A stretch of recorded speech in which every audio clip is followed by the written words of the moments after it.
Hello students. Now we are going to do figure of speech. What do you understand by figure of speech? It is departure from the normal expression. Why do we depart from the normal expression? To have greater effect. Now, when you are small, you are taught rhymes. They have all types of figure of speech. Jack and Jill. The initial sound of Jack and Jill is repeated. Ging gang gully gully. Now the sound of G is repeated. So that is alliteration. When the initial sound is repeated, it is alliteration. Then there is a classic poem. Twinkle, twinkle, little star, how I wonder. So, little is repetition, full repetition. That's one type of figure of speech. When the words are repeated, it is repetition. Little is repeated. How I wonder, that's exclamation. For greater effect, how I wonder, that's exclamation. Then what you are, that's an interrogation. You do not want an answer, but that's a question. What you are.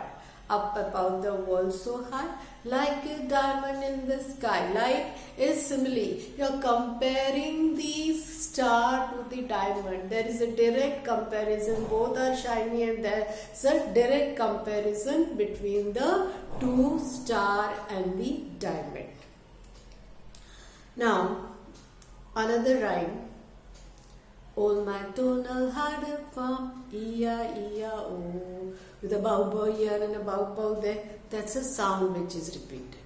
Whenever that sound is there in the literature, then that's onomatopoeia, not poia, pia. O is silent in that figure of speech. So, whenever the sound can be knocking of the door, mewing of the cat, hissing of the snake, whatever sound, onomatopoeia.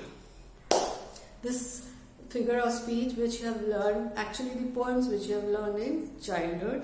Let us see more figure of speech.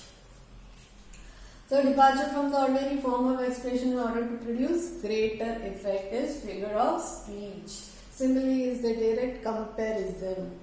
He fought like a lion. He fought like a lion. Now, like is used, it is simile. Now, metaphor is same thing, but the comparison is taken for granted and like is not used. So, he was a lion in the fight. He fought like a lion. He was lion in the fight. So, comparison is indirect and it is taken for granted that he was a lion. Personification.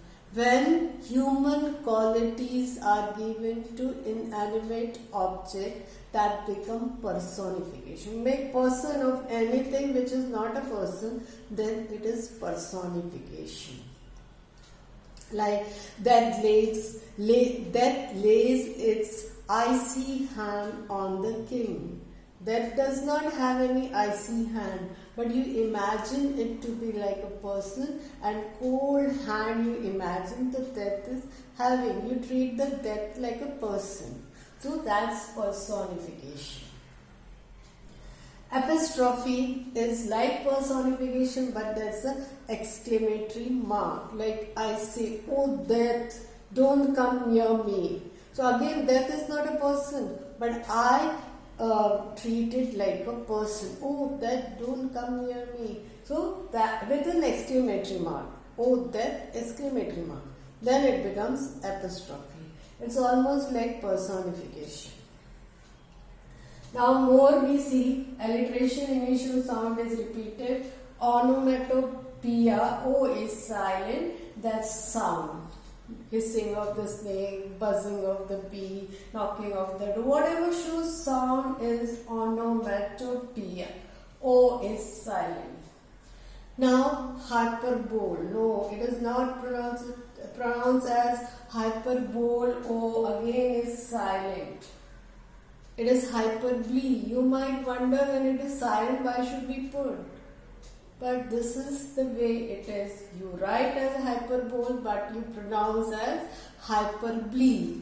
Now, what figure of speech hyperbole is?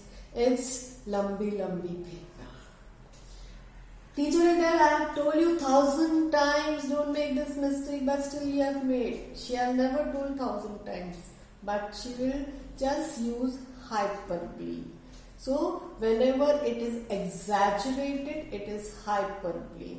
1,000 suns, 1,000 moons, that's exaggeration. That's not actual. So, that is hyperbole. Euphemism, harsh words, harsh sentence is used in mild form. So, if you have to say someone, you are telling lies, that's harsh. So, you say you are telling me a fairy tale. That's mild. He's dead. Again, that's harsh. So, you say it as he slept forever. So, that's mild. And euphemism, mostly for that you use euphemism. Now, antithesis. Antithesis is opposite words are used in the same sentence, like man proposes, God disposes. Proposes, disposes, both the words are used, and opposite words are used in the same sentence and they sort of contradict, then it is antithesis. Proposes, disposes, they contradict. So, man proposes, God disposes, opposite words used in the same sentence, then it is antithesis. These all are contradiction. This figure of speech, they are all contradiction with difference. So, try to understand this. It's easy, but all these figure of speech are contradiction.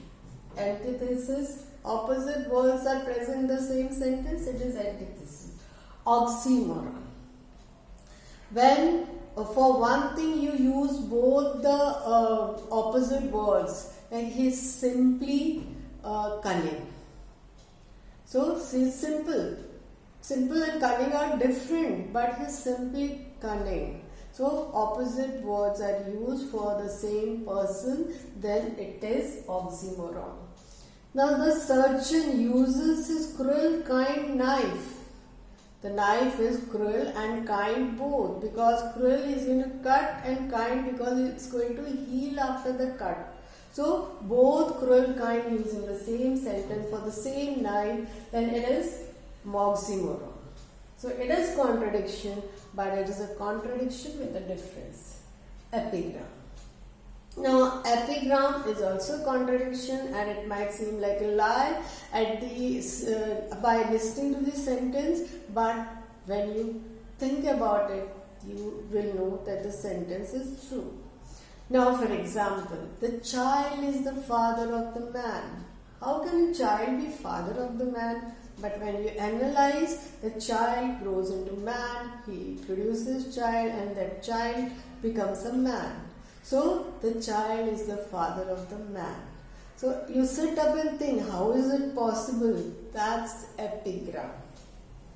Irony. India is a rich country with poor people. That's an irony. That it's rich, but people are poor. That's an irony. Litotes. Litotes is used with a negativity. Like if, again that emphasis is different. I want to say I'm very tired. So that is not making so much of emphasis. I will say I'm not little tired. So that means I'm very tired. I'm not little tired. I'm very tired. I'm not little frustrated. I'm very frustrated. So it has got a different effect. You always use litotes with negativity. So all this figure of speech are contradiction with a difference, and has got different emphasis and got different effect. Now, transferred epithet. Transferred epithet is a figure of speech which you transfer from one thing to another. Supposing I say I have spent a sleepless night. I was sleepless, but I transfer it to the night. So that is transferred epithet. My sleeplessness transferred to the night. When it is transferred this way, it is transferred epithet. Interrogation, a question is asked for not getting the answer, but it's a question. What have I done? I have not done anything. What have I done? So that's the interrogation which does not require an answer. Exclamatory. How wonderful the night is. That's an exclamation. So that's exclamatory type of figure of speech. There's an exclamatory mark. Now, here climax. Climax is words when they are used in increasing order. He came, he saw, he conquered.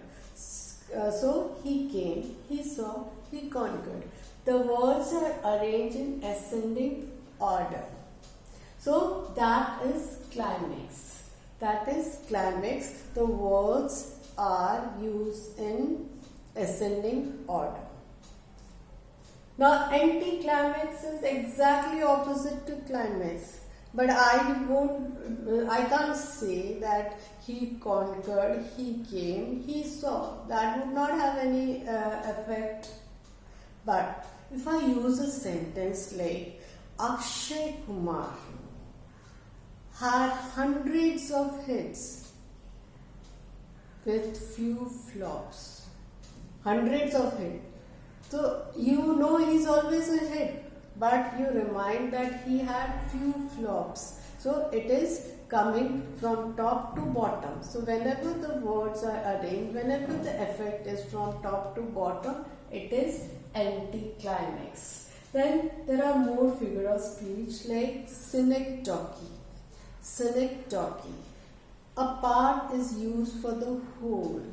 Like आपकी बेटी का हाथ मुझे चाहिए. So you just want heart, you want full beti. So that is synecdoche. So I want bread to eat.